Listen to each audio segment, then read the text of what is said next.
Hello, this is DP Thaplyal.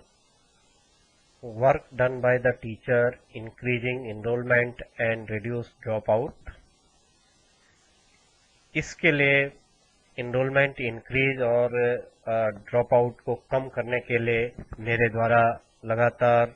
जब से मैं एजुकेशन फील्ड में आया उससे पहले से काम किया जा रहा है इंक्रीज इनरोलमेंट के लिए। मैंने अपने करियर की शुरुआत ही as a educationist, as a social worker, Gyan Ganga movement, संपूर्ण साक्षरता लिटरेसी मूवमेंट में 100% लिटरेसी के लिए ज्ञान गंगा मूवमेंट में काम किया 3 साल। वहां से लेकर के और यहाँ तक मैं लगातार स्कूल्स में इनरोलमेंट इंक्रीज करने के लिए और जो ड्रॉप आउट है, जो बच्चे बीच में ही पढ़ाई छोड़ देते हैं, उनको कम करने के लिए सोसाइटी से लेकर के अपने विद्यालय के बीच में लगातार काम करता रहता हूं। इसके लिए मैं जिस विद्यालय में अभी काम कर रहा हूं, केंद्रीय विद्यालय ओएलएफ में, वहां पर मैं 2009 से लेकर के 2012 तक एज ए एडमिशन इंचार्ज मैंने काम किया। एज ए एडमिशन इंचार्ज वहां पर उस पीरियड में केवल एक सेक्शन का स्कूल था, पहली क्लास से लेकर के और 6 क्लास तक। तो दो सेक्शन उस समय बने उसी पीरियड में, और जब 2 सेक्शन बने तो बच्चों के इनरोलमेंट को बढ़ावा देने के लिए ज्यादा से ज्यादा बच्चे स्कूल्स में आ जाएं, उसके लिए मैंने उस समय एज ए एडमिशन इंचार्ज काम किया। मैं एडमिशन कमेटी में एज ए मेंबर लगातार केंद्रीय विद्यालय में पहले से ही बना रहता हूं। लगभग हर बार मुझे उन कमेटीज में रखा जाता है जहां पर एडमिशन से संबंधित काम होता है, और उसमें मैं पेरेंट के माध्यम से पेरेंट को मोटिवेट करके और इसके बारे में केंद्रीय विद्यालय में कैसे बच्चों का एडमिशन हो, उसके लिए काम करता रहता हूं। केंद्रीय विद्यालय में ड्रॉप आउट सिस्टम बहुत कम है, ना के बराबर है।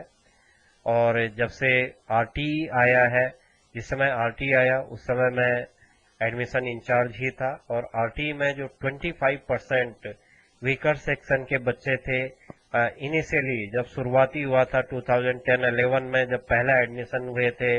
आरटी में, तब लोगों को अवेयरनेस नहीं थी। तो इस अवेयरनेस को बढ़ाने के लिए आरटी में कैसे करके जो वीकर सेक्शन के लोग हैं उनके बच्चों को भी एडमिशन मिलता है, इसकी जागरूकता बढ़ाने के लिए, इसकी अवेयरनेस बढ़ाने के लिए मैंने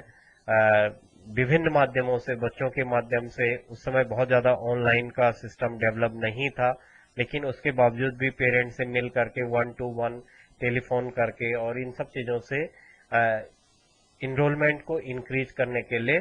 काम किया जो आरटीई के बच्चे थे। क्योंकि केंद्रीय विद्यालय में इनरोलमेंट वैसे ही अपने आप यहाँ पर बच्चे एडमिशन करने के लिए वो रहते हैं, तैयार रहते हैं, लेकिन आरटीई में स्पेशली जब वीकर सेक्शन के लोगों को पता नहीं रहता था,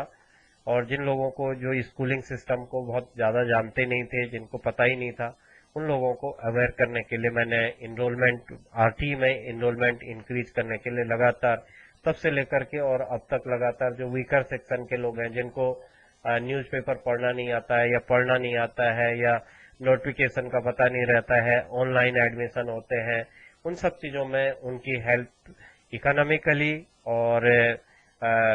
टेक्नोलॉजिकली और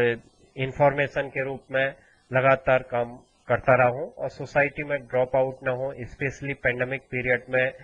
कोई बच्चा स्कूलिंग सिस्टम न छूट जाए, क्योंकि पेरेंट्स के जॉब लॉस हो गए थे,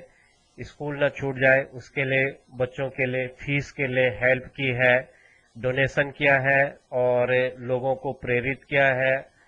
वर्चुअल मीटिंग लेकर के पेरेंट को रिक्वेस्ट किया है, जो गरीब बच्चे थे उनको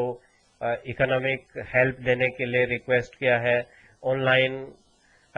उनके लिए मोबाइल वगैरह देने के लिए हेल्प किया है। अपने से भी बहुत ज्यादा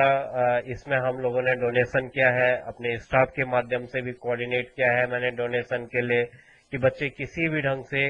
पैंडेमिक पीरियड में ड्रॉप आउट ना हो जाएं, जिन पेरेंट के काम छोटे हैं। तो मैंने आरटी में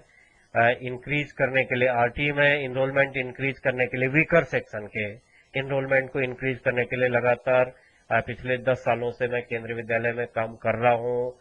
इस पर आरटीई में, क्योंकि लंबे समय से जो पेरेंट ऐसे वीकर सेक्शन के हैं जिनको कोई पता नहीं रहता, उनको अवेयर करने का काम। और पेंडेमिक पीरियड में ड्रॉप आउट के लिए, ड्रॉप आउट ना हो जाए कोई बच्चा, उसके लिए उसके आर्थिक रूप से और बुक्स के रूप में, ऑनलाइन के रूप में, बहुत सारे बच्चों के लिए जो जिनकी इकोनॉमिक पोजीशन बहुत खराब थी, ड्रॉप आउट ना हो जाए, उसको बचाने के लिए उनके